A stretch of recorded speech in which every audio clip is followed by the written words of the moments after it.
y neurosífilis. Mi nombre es Alejandro Domínguez Camacho. Y pues nada, iniciamos, traté de hacer como esta revisión de tema también con un poco dinámica, como las se han ido presentando anteriormente, pues antes de la cuarentena. Entonces, pues, si les parece, pueden también como al lado tener un celular o pues sí, un celular, un portátil, lo que sea, y pues ingresar a esta página, menti.com, y utilizar este código, que pues es para que esto sea como más dinámico y pues para los que no quieran comentar, pues también pueden escribir directamente. Me avisan cuando ya tengan el código.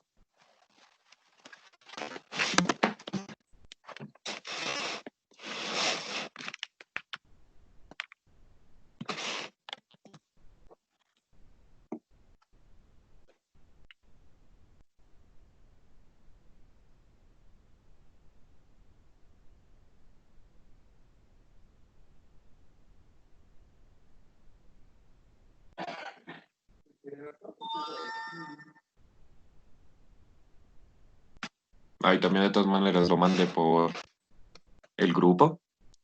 Entonces, pues bueno, vamos a iniciar.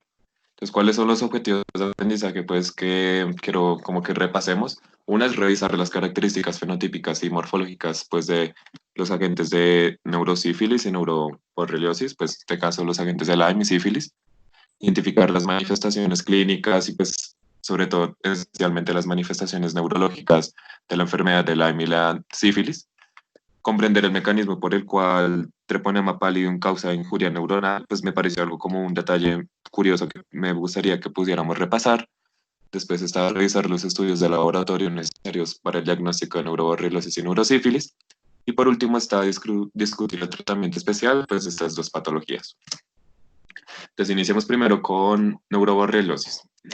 Entonces, la neuroborreliosis, o pues, pues primero que todo la enfermedad de Lyme, es una infección transmitida por algunas especies del género Borrelia, que es una especie de espiroqueta intracelular facultativa. Es clasificado como una enfermedad zoonótica, por lo que su transmisión va a ser por la garrapata, específicamente la garrapata del venado, es como el común denominador de todas estas enfermedades, y está almacenado en un reservorio animal, como puede ser, por ejemplo, las ardillas, algunas especies de animales domésticos, etcétera, etcétera.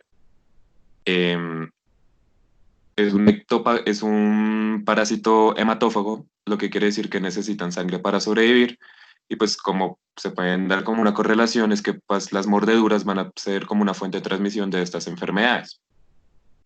Eh, la fase de su ciclo natural, pues básicamente consta como un punto relevante es que de huevos pasan a ser larvas y de larvas pasan a ser ninfas. Y cuando son ninfas es cuando es con mayor riesgo de transmisión de pues hacia otras especies, sobre todo las especies como animales, pero en dadas ocasiones, si se dan las circunstancias, si se dan las coincidencias, puede haber una transmisión hacia el ser humano. Sin embargo, tienen que tener en cuenta que el riesgo de contagio es bajo, pues porque si se cacha a tiempo, si la persona retira, o sea, va a consulta y dicen que le retire pues garrapata, pues el riesgo de contagio es bajo, ya que se necesita un tiempo de picadura de menos 24 a 48 horas, pues para que pase como toda esta transmisión de la espiroqueta intracelular. Y pues además, este agente etiológico tiene tres fases de evolución clínica, entonces va a estar definida por tres etapas clínicamente muy diferenciadas. Una que es la fase temprana localizada, que se presenta de días a semanas después de la infección, donde ocurre una inflamación eritema alrededor de la mordedura. En ocasiones la zona próxima a la mordedura está libre de bacterias, generando una inflamación que se conoce como si fuera un anillo rojo circular que se expande lentamente alrededor del sitio de la picadura y pues estas lesiones usualmente se suelen conocer como eritema migratorio. Es autolimitada y usualmente desaparece de 3 a 4 semanas, donde puede presentarse síntomas parecidos a la gripe o puede ser asintomática. La fase de diseminación temprana o etapa 2 ocurre de 3 a 10 semanas después de la infección, donde la bacteria se propaga hacia el torrente sanguíneo, diseminándose hacia otros órganos, como puede ser el corazón, el cerebro y las articulaciones. Y pues dependiendo de hacia dónde migre, pues va a generar pues esa clínica, pues la la bacteria. Una, por ejemplo, si se disemina hacia las articulaciones, puede generar la artralgia migratoria o artritis de Lyme, que se hará sobre todo en articulaciones grandes como las rodillas y los codos. Si se transmite hacia el cerebro, puede dar una carditis de Lyme, arritmias o el síndrome de Stokes-Adams. Y por último, la neuroborreliosis temprana o neuroborreliosis crónica, que es básicamente como todo este cuadro sintomatológico neurológico que vamos a detallar más adelante. Y ya en la fase de diseminación tardía, que ocurre de años, o sea, eso es básicamente meses a años desde la infección, donde no se le da tratamiento, donde básicamente cae en una recadencia crónica, pues básicamente ocurre fundamentalmente que estas clínicas que pasaron de ser de cuadros agudos se empiezan a cronificar. Y muy importante que recuerden que lo que es una cronificación de la neuroborreliosis, que se llama la neuroborreliosis crónica, donde se puede presentar meningitis linfocítica, encefalomielitis progresiva, polineuropatía periférica, encefalopatía de Lyme, anormalidades de la marcha, como pueden ser la tabes dorsalis, pero ya lo veremos más adelante, incontinencia urinaria y anormalidades psiquiátricas. Entonces, respecto a la neuroborreliosis temprana, pues recordemos que hay como una tríada clásica que caracteriza este tipo de neuroborreliosis temprana. Una, que son los desórdenes de los pares craneanos, una neuritis craneana que es común para la parálisis del nervio facial periférico, el cual puede ser bilateral, entonces en cualquier paciente, sobre todo que sean niños y que presente una parálisis facial bilateral, pues tenemos que sospechar fundamentalmente perdón, que fundamentalmente puede ser como un diagnóstico diferencial a tener en cuenta. Pero sin embargo, también pueden afectar cualquier otro par craneal, como pueden ser, por ejemplo, los pares craneal 5, donde pueden presentar dolor radicular nocturno, parestesias y paresis en el caso de efectos de este par, o la pérdida de la audición, tinnitus, vértigo en casos de las lesiones del nervio acústico vestibular. Siguiendo con la triada, pues otra manifestación son las meningitis linfocíticas, donde va a presentar pues, básicamente los síntomas meningios. Y por último, las radiculoneuritis, que es como parte de la síndrome de polineuropatía múltiple, donde es asimétrico, donde puede presentar debilidad y en algunos casos puede presentar atrofia. Otras manifestaciones pues, de la neuroborreliosis temprana es que puede presentar también manifestaciones oculares, como pueden ser la conjuntivitis, la vasculitis retiniana, la neuropatía óptica y la uveitis.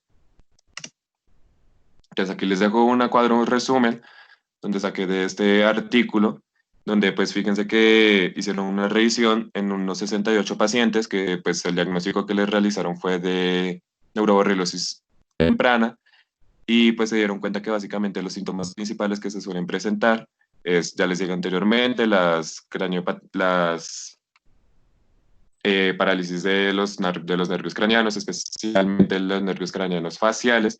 Se puede presentar también meningitis linfocíticas y también radiculoneuritis. Un detalle más es que estas radiculoneuritis pueden ser sobre todo como de afectación dermatoniana, o sea que suele obedecer a los dermatomas y que además pues estos pacientes sobre todo suelen caracterizarse por un cuadro de dolor muy severo. Entonces hay pacientes que, por ejemplo, solo se pueden manifestar por ese cuadro de dolor severo, que no se conoce pues básicamente ningún otro antecedente, pero pues que presenta este tipo de radiculoneuritis. Entonces, respecto al diagnóstico, tenemos que recordar que básicamente va a depender del estadio donde se presenta, o sea, depende de la historia natural de la enfermedad, si lo cachamos en el estadio 1 o si lo cachamos en el estadio 2 o 3. Entonces, en la aproximación inicial del diagnóstico hay que observar si es que hubo o no hubo picadura. No necesariamente si el hubo o no hubo picadura nos descarta el diagnóstico, porque puede haber pacientes que pueden haber referido que nunca recuerden que hayan como sufrido esta picadura, pero sin embargo puede aparecer este eritema migratorio después ya de la picadura, pues entonces no nos descarta el diagnóstico de enfermedad de Lyme, sino que al contrario, si observamos que hay un antecedente de picadura y además tenemos el eritema migratorio, pues iniciamos directamente con el esquema de antibióticos. Si los síntomas de enfermedad de Lyme aparecen en etapa 2, que es ya la etapa de diseminación temprana, o aparece ya en la etapa de diseminación tardía, que es etapa 3, Básicamente tenemos que mandar una batería de laboratorios, que es un ELISA, seguido por un Western blot en casos de diseminación tardía, o un ELISA seguido por otro ELISA como doble ELISA para confirmar en caso de que sea una diseminación temprana.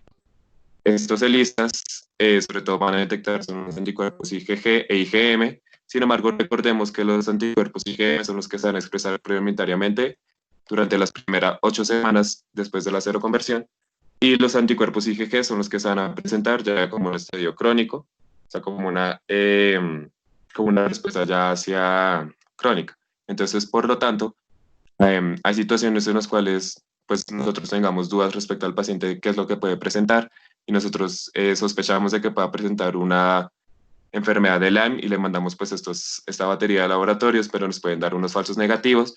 Si nos dieron, por ejemplo, que no detectó ni siquiera los IgM ni los IgG, porque pues estaba en esa etapa aún de cero conversión y no había producido ninguno, o puede presentar falsos positivos porque puede haber cruces, reacciones con otros anticuerpos, sobre todo con las enfermedades de sífilis, con la fiebre de las montañas rocosas y enfermedades autoinmunes como el lupus eritematoso sistémico o la artritis reumatoide.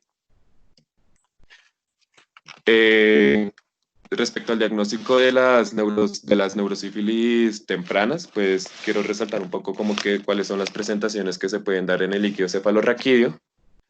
Y es que en el líquido cefalorraquídeo se puede presentar un líquido no turbulento, translúcido, una pleocitosis, sobre todo con un predominio linfocítico menor a 150 células, un conteo de células de 10 a 1000, una presión de apertura elevada, una proteína normal o elevada y una glucosa normal disminuida. Entonces, básicamente, como se parece en ciertos aspectos como si fuera una meningitis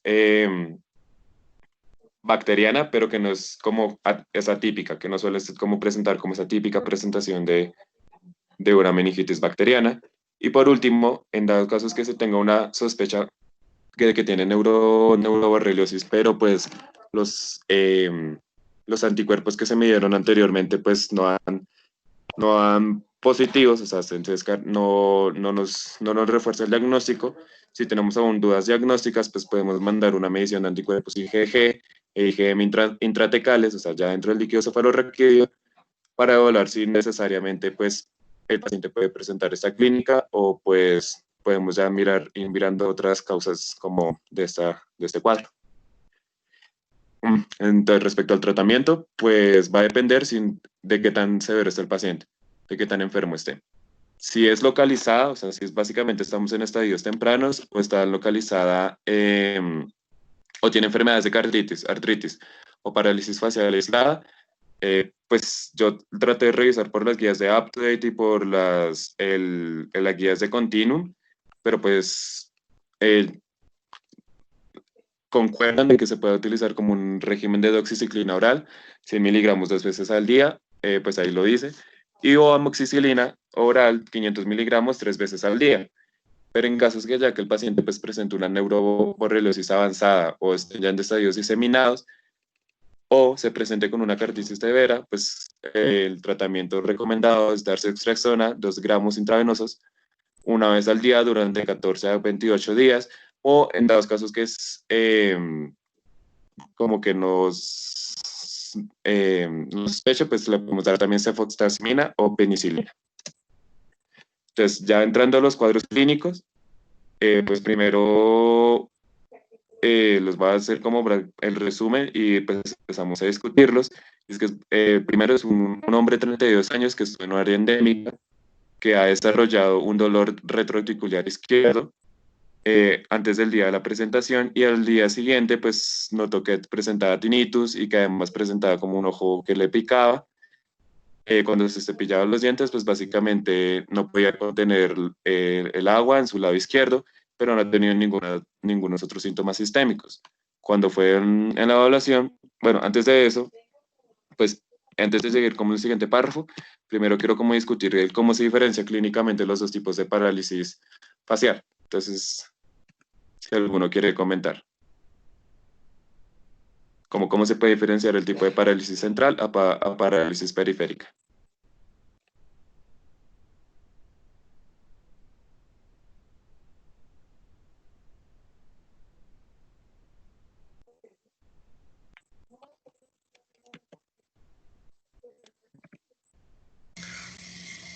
Pues eh, yo tengo entendido que en la parálisis periférica pues básicamente se lesiona el nervio facial y por lo tanto los músculos, todos los músculos faciales, bueno, no todos, la mayoría de los músculos faciales, incluidos los de la frente, no van a funcionar.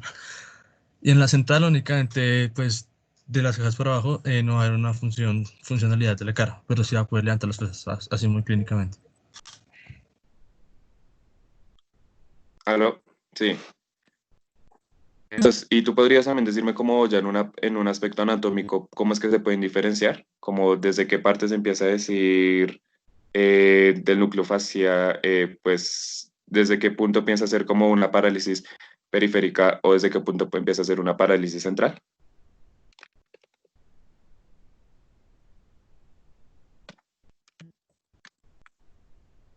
Johan, creo, ¿puedes decirme?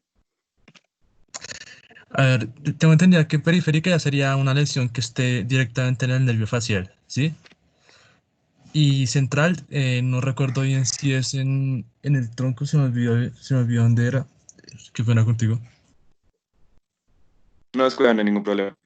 Entonces, pues recordemos que básicamente vamos a diferenciar entre parálisis periférica y central, es respecto a si la lesión sea en el tracto corticobulbar o en los núcleos, que eso va a ser ya hacia central, o si sea después de los núcleos, que los núcleos faciales estoy refiriéndome, ahí ya empieza a ser periférica. Entonces, sí, gracias. Entonces, sigamos. Cuando se presenta la ablación, pues básicamente tuvo una parálisis del nervio facial, el examen neurológico estuvo normal, sin embargo presentó un eritema migrans, pero no recuerda que haya sido mordido pues, por este, por este bicho que les comenté anteriormente. Y cuando le hicieron la prueba serológica, pues era fuertemente reactiva para Borrelia burgdorferi y fue tratado con ceftriaxona 2 gramos por 14 días y se tuvo una recuperación total en las 5 semanas. Entonces, aquí como básicamente para recordarles que la tríada clásica, sobre todo se puede presentar fundamentalmente, es una parálisis bifacial, digo bilateral, del nervio craneal facial, o también se pueden presentar virtualmente parálisis de otros nervios craneanos.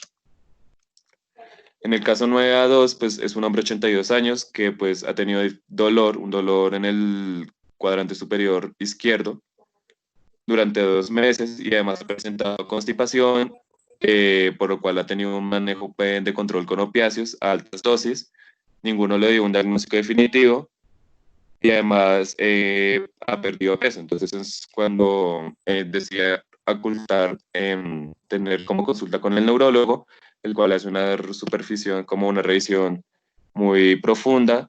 Le dice que tiene una hiperpatía en los dermatomas 7, T9 a T10 izquierdos. Entonces, la primera es cuál es la diferencia entre hiperpatía e hiperalgesia.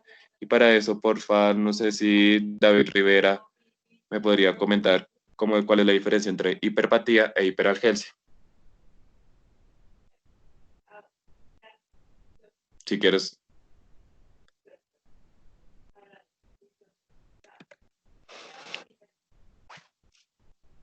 o Diego. Bueno, listo. Entonces, la hiperpatía es básicamente una disestesia que se va sumando.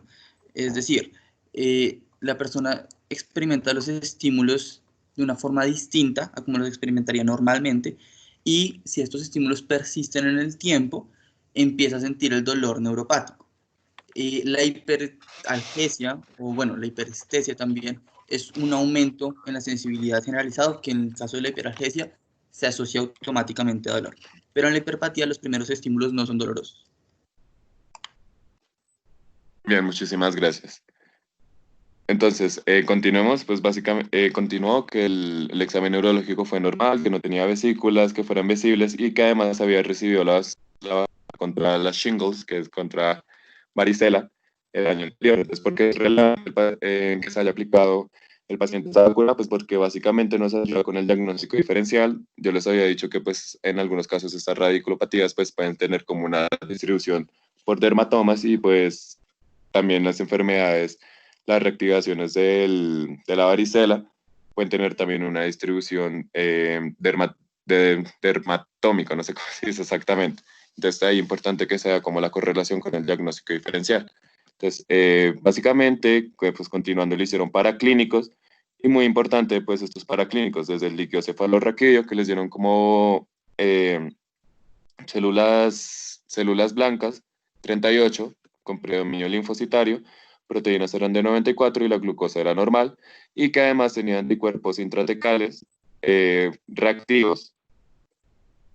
Por lo tanto, pues, recibió 3 semanas de antibióticos con ceftriaxona y pues que básicamente al final el dolor le desapareció. Entonces, ¿cómo se interpreta este líquido cefalorraquídeo? Como ya les había dicho anteriormente, recordemos fundamentalmente que en la meningitis no es que sea pues específico, pero en la meningitis por Lyme, usualmente lo que suele presentarse es una pleurocitosis, sobre todo de predominio linfocítico, una proteína normal o elevada, y que la glucosa puede estar normal o disminuida, y fundamentalmente también que se pueden presentar anticuerpos IgG o IgM intratecales.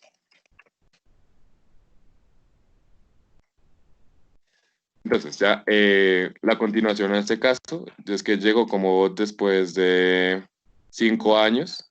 O sea, el paciente del anterior caso le llegó después de 5 años, donde empezó a tener como una marcha no equilibrada y que se caía bastantes meses, que su voz empezó a decaerse y que su escritura empezó a ser más pequeña. Le hicieron una ELISA para la enfermedad de Lyme, que otra vez resultó ser reactivo, pero solo para IgG y no para IgM. Entonces, ¿por qué ya no se presentan las bandas para IgM? Me gustaría que respondiera, por favor, Mariana Blanco, porque ya no se presentan anticuerpos contra IgM. Porque el antecedente es, si no estoy mal, 5 años. Y pues digamos que cuando nosotros tenemos pues anticuerpos IgG y IgM, depende y me habla de qué tan aguda es la infección, o si un ejemplo, o si ya fue previa o estamos hablando de un proceso mucho más crónico. Bien, perfecto, muchísimas gracias. Entonces, sí, básicamente es eso. Cuando estamos en procesos crónicos, pues ya los anticuerpos contra IgM ya están totalmente reducidos, pero lo que sí va a predominar en el tiempo son los anticuerpos IgG. Entonces, continuando con el caso, pues los síntomas neurológicos se han visto que han empeorado, que han progresado, y que el examen neurológico se le hizo como si tuviera síntomas clásicos de un parkinsonismo asociado a los antecedentes de enfermedad de Lyme. Y pues por último, básicamente también le hicieron como una MRI, donde pues mostró solo lugares de atrofia, sin lugares de inflamación, y un líquido cefalorraquídeo, donde mostró que hubiera proteinorraquia, proteinorraquia, linfocitos, pero pues no se demuestra efectivamente que realmente fuera una enfermedad de Lyme, una neuroborrelosis, no ninguna infección, sino simplemente era un proceso de reacción, un proceso de reacción directamente contra el ganglio basales, y por eso es que estaba presentando como esta clínica de ese neuroparkinsonismo, bueno, del parkinsonismo, y por lo tanto le dieron un tratamiento con carbidopa, levodopa. ¿Entonces alguno que me quiera recordar por qué es que se le da tanto carbidopa como levodopa a los tratamientos de parkinsonismo? Si quieres, Mariana, otra vez. Sí, entonces pues básicamente tenemos el levodopa. Este como tal pues va a ser un agonista del receptor de dopamina, sin embargo como este pues lo tenemos que dar de manera oral. Nosotros tenemos tenemos nosotros circulando una cosa que se llama la dopa descarboxilasa, que pues básicamente lo que va a hacer es que la va de cierta manera a desgradar.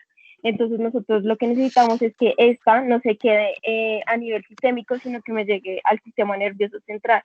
Como necesitamos que nos llegue al sistema nervioso central, entonces queremos hacer es que esa enzima quede inhibida. La manera de inhibirla pues va a ser la carbidopa.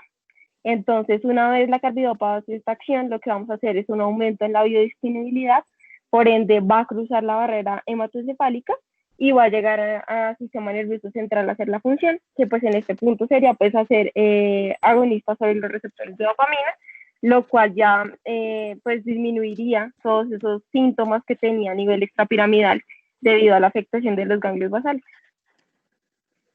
Vale, muchísimas gracias. Ahora, pasando al último caso, es un paciente de 48 años que ingresa a consulta que en un episodio de 18 meses donde presenta artritis de las articulaciones mayores, entonces ya podemos como ir haciendo un poco la relación y que además recuerda que hace como 2 semanas ha sido mordido por una bicho extraño. 2 semanas, no, disculpen, hace 2 veranos ha sido mordido con un bicho extraño, asociado también como esta picadura y esta clínica con dolores de cabeza, cefalea, pero que no ha tenido ningún otro problema neurológico, aparte de pues una pérdida leve de la memoria. Entonces le hicieron un examen neurológico donde pues evidencian que así ha tenido como un leve defecto cognitivo y un leve defecto pues de amnesia, por así mencionarlo. Le hicieron una ELISA donde resulta ser efectivamente positivo con anticuerpos IgG contra pues borrelia.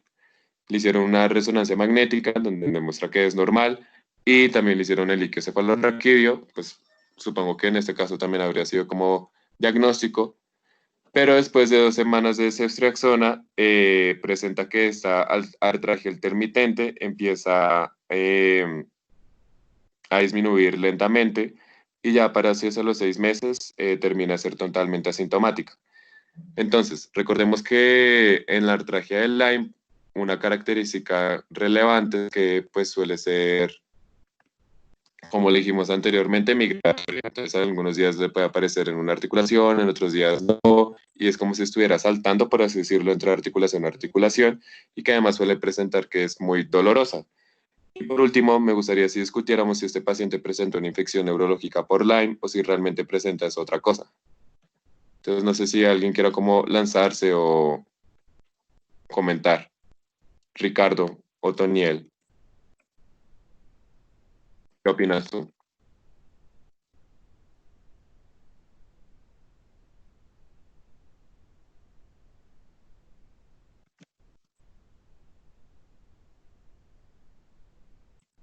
Bueno, creo que Ricardo. Bueno, pues básicamente los cuadros decían que este paciente no presentaba realmente una infección por Lyme, porque pues los hallazgos a líquido cefalorraquídeo, las imágenes pues no eran tan diagnósticas y además pues eh, no presentaba ninguna otra anormalidad pues neurológica focal, por así decirlo, aparte pues de las pérdidas leves de memoria y el déficit cognitivo.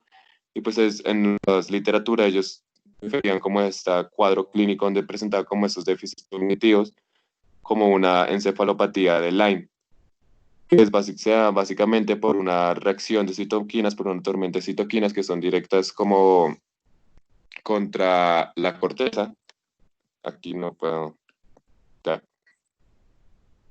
Y pues por lo tanto no se consideran como una evidencia contra la neuroborreliosis. O sea, no se considera como una evidencia que sea infección y por lo tanto que sea neuroborreliosis, sino encefalopatía de Lyme. Y ya por último pasemos a neurosífilis, que esto es como un cuadro ya más clásico, más leve, más rápido. Entonces, Profe, primero la gente... antes de que Dime. pasemos, quiero mostrarles a los que están conectados una figura de unas bandas oligoclonales. Creo que no muchos somos familiarizados, estamos familiarizados con cómo analizar unas bandas oligoclonales. Entonces voy a compartir la pantalla un segundo para que ustedes vean cómo se ven. ¿Ahí la están viendo? Sí. Ya Sí, salió. ahí ven las... Listo. Entonces, en general, cuando yo busco anticuerpos en suero, cuando yo busco anticuerpos en líquido cefalorraquídeo, pues eso no es tan sencillo como un examen de sangre en donde los muestre, sino que yo tengo que hacer un estudio tipo ELISA o un estudio tipo Western Blot, en donde hago una electroforesis de proteínas y básicamente parto las proteínas en un gel. Entonces, cuando nosotros tenemos un virus o una bacteria, en este caso Borrelia,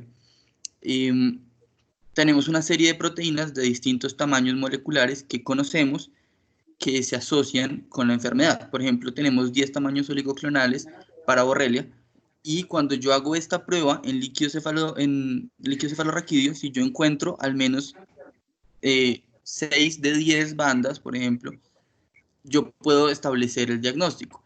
Entonces, cada una de estas líneas delgadas acá representa una banda de diferente tamaño molecular que se encontró en este paciente en el líquido cefalorraquídeo, que si se dan cuenta, en el suero no se encontraron todas y no se encontraron igual de fuertes. Y eso lo que me está mostrando es que la producción es intratecal.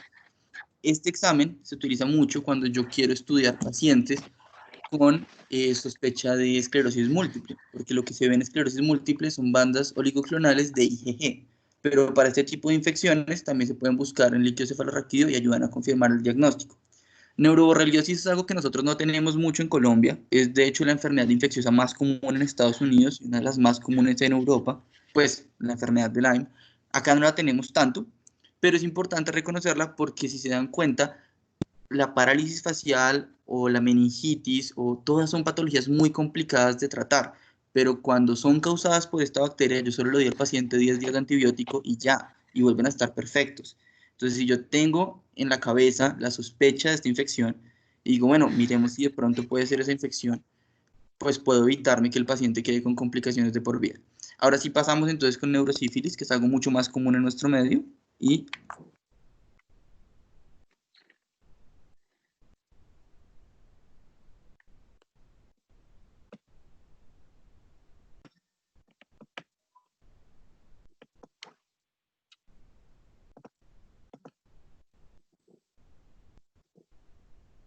¿Listo? Creo que ya están viendo la pantalla. Así como estaba diciendo Diego, pues básicamente la sífilis es una enfermedad que este ya es más prevalente a nivel de Colombia, sobre todo porque pues es transmitido por contacto sexual o con contacto de las lesiones sifilíticas o en algunos casos, si no se trata a la madre, por transmisión vertical transplacentaria, pero pues estos casos son ya un poco extraños y no se da un manejo apropiado, pero pues de esta transmisión vertical no me voy a concentrar pues porque no cae dentro del tema de revisión, por eso, como para comentar. Entonces, la sífilis está dado por una espiroqueta, que es la Treponema pallidum, que es una espiroqueta gram negativa, que pues, es la causante de la sífilis, una enfermedad de transmisión sexual, que puede presentar 3 fases de evolución clínica. Entonces, en la etapa primaria, que se ocurre de 2 a 6 semanas después de la infección, que la espiroqueta entra en contacto con la piel lesionada o con las mucosas, inicia un proceso de invasión de las capas con el fin de adentrarse a la circulación y genera como estas lesiones que se llaman chancros sifilíticos. Estos chancros, como lo podemos ver acá, son indoloros con un núcleo blanquecino o pues brillante, con bordes elevados y además su fluido es rico en espiroquetas que son altamente contagiosos. Estas lesiones pueden residir, curarse y si no se les llega a dar un tratamiento, pueden llegar a la segunda fase, que ocurre de 6 a 12 semanas después, que es la que se conoce como la sífilis secundaria, en donde pues las espiroquetas se lograron adentrar hacia la sangre, entonces ya están dentro de los capilares, y pues además de que entran a la sangre, causan una linfadenopatía generalizada, y muy importante que recordemos después para la fisiopatología, suele tener como una afinidad por infectar las células epiteliales de los vasos sanguíneos de pequeño calibre, o sea, básicamente suele como preferir infectar como estos capilares sanguíneos, lo que puede causar un sarpullido, que lo podemos ver acá en esta imagen, que es de color como cobre, maculopapular, que no causa prurito y que se puede diseminar de una manera centrífuga, o sea, puede iniciar como desde manos, centrípeta, disculpen, que se puede desmenecer desde manos y que puede llegar hacia tronco, extremidades, etc. Ay, uy, se pasó todo. Disculpen. Ahora sí, ya. Hay algunas lesiones donde pueden presentar incluso condilomas lata, que son estas lesiones papuloscamosas pustulares verrucosas, que son altamente también contagiosas, que pueden que también resolver, pero meses después entran en una fase latente, donde pues es asintomático pero una vez que se reactiva, llega a la tercera etapa, que es como la etapa de reactividad, donde causa una reacción inmunológica severa, dando inicio con la etapa 3 de la sífilis, donde se conoce que es una reacción de hipersensibilidad tipo 4, donde causa como unas lesiones, pues básicamente a todo tejido donde le puede darles lesiones en tejido vascular, en tejido cardíaco, en tejido ocular, y muy importante pues para los que nos reúne hoy, pueden dar lesiones en tejido neurológico o puede dar lesiones en tejido meningio.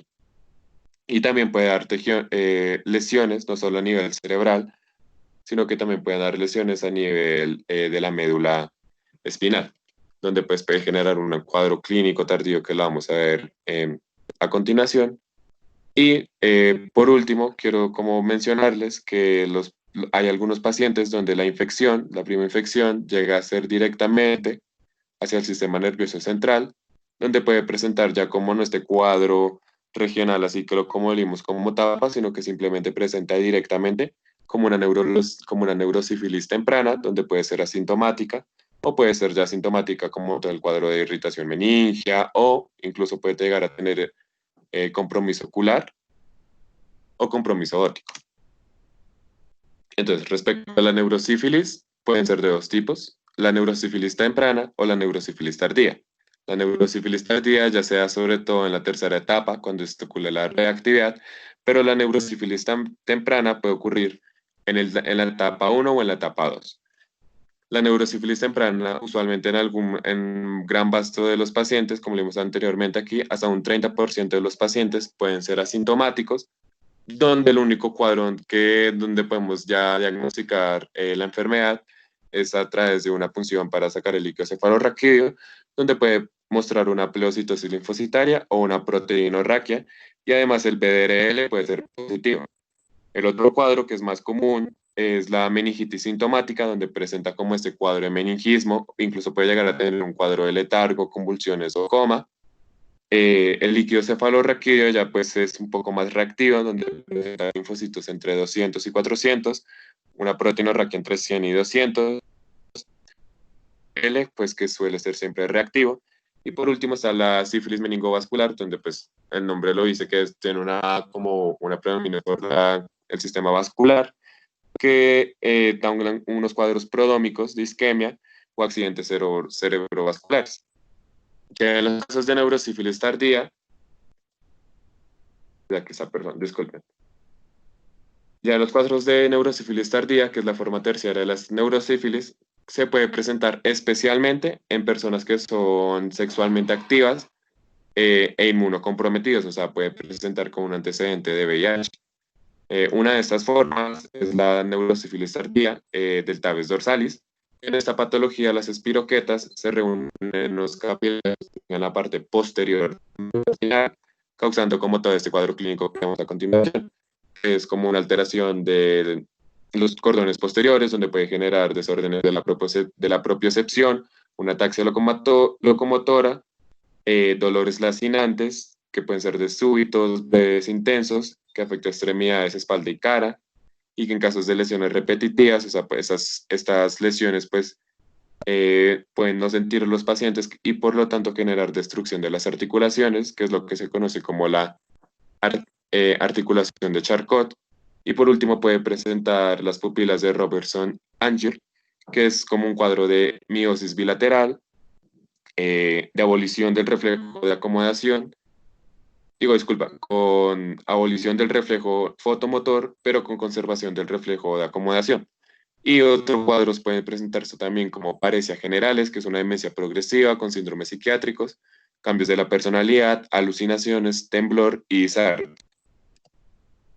Entonces, como para hacer como una integración, la A, pues el cuadro representa tabes dorsalis, aquí es donde podemos ver cómo se representan las pupilas de Robertson-Argin. Y en la segunda imagen es como podemos ver en una resonancia magnética, si mal no estoy, me corregirán por favor si estoy mal, pero creo que es de T2, donde podemos ver una coma cerebral característica pues, de la neurosífilis. Entonces, ya por último, me gustaría si podemos como discutir este tema. Entonces, David Rivera, por favor, ¿podrías comentarme cuál crees que sea la E? Sí, se puede, o sea, como correlación, como líneas.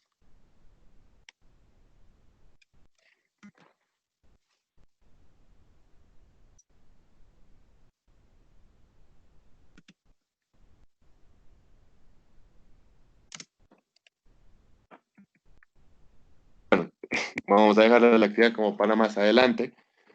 Entonces, pues básicamente, esta imagen, la C, se representa con la 1, que son como estos cuadros clínicos característicos de la neurosífilis en imágenes de resonancia magnética nuclear. La C es unos surcos y cisternas ensanchados con atrofia cerebral. Perdón. La E se ven también unos surcos y cisternas ensanchados con unos ventrículos agrandados. La 3 es la B, que es una atrofia del lóbulo temporal medial, como lo podemos ver aquí. Y ya pues por descarte la 4 es la D, que son estas hiperintensidades que se ven en el lóbulo temporal mesial bilateral, como los podemos ver aquí en esta imagen. Y ya para el diagnóstico pues se requieren los siguientes 3 criterios, que es una prueba no treponémica y una treponémica positiva en suero. Estas mismas pruebas también pueden ser positivas en el líquido cefalorraquídeo, no necesariamente, pero también se pueden presentar. Y por último, pero no menos importante, es que pues tiene que haber una correlación con los laboratorios y con la clínica. Después podemos presentar como los síntomas clínicos característicos clásicos que hemos visto anteriormente. Y ya por último, para el tratamiento, pues el manejo de la neurosífilis o de la sífilis, pues va a depender sobre todo en qué estadio se esté presentando, pero universalmente se suele tratar con penicilina benciatínica, 2.4 millones de unidades intramusculares, una única dosis. En casos de neurosífilis que tenga terciaria y pues que sea como severa, se puede dar una penicilina acuosa cristalina de 3 a 4 millones de unidades cada 3 o 4 horas por 10 a 14 días. Y ya. Eso era todo lo que les quería comentar para el día de hoy. Muchas gracias por asistir. No sé si tengan alguna duda. No, muy buena Bueno, José. presentación, José. Muy buena. Bueno, muchas gracias. muchas gracias, José. Muchas gracias por haber participado. Vamos a seguir, como les comenté, vamos a seguir tratando de hacer las revisiones de esta